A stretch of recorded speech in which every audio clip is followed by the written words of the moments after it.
Tinola tayo guys. Tinolang isdang maya-maya. Yan yung ating sahog. Gulay.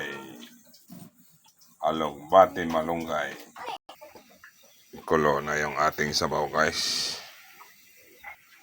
Lagay na natin yung ating isda. Diba?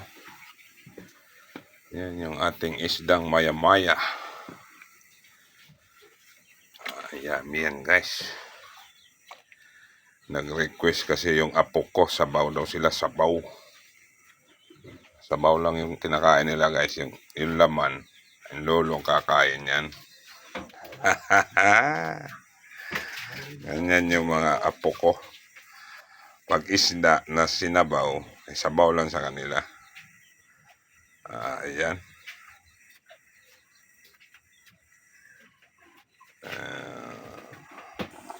Ayan mga guys, luto na yung ating isda.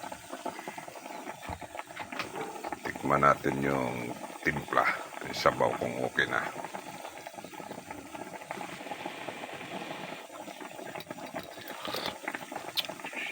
Wow! Sabaw pa lang guys, ulam na. Ang taba ng isda mga guys.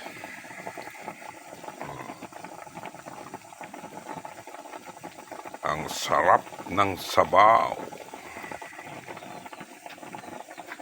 Diba? Kunin natin yung gulay. Takpan muna natin. Baka biglang may tumalon dyan na pusa. Lagay na natin yung malunggay alugbati. Luto na yung ating tinolang isda. Ayan. Ayan mo. Diba? Yan ang dagdag vitamins ng ating isda guys. Malunggay alugbati. Okay. Yan na yung ating malunggay. Sibuyas alugbati.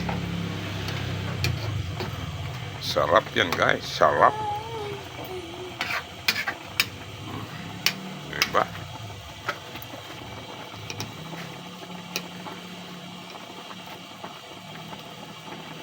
Yummy, yummy. Bye-bye. Paki-share na lang, paki-follow ng aking video mga guys. Salamat sa inyong panonood sa aking video.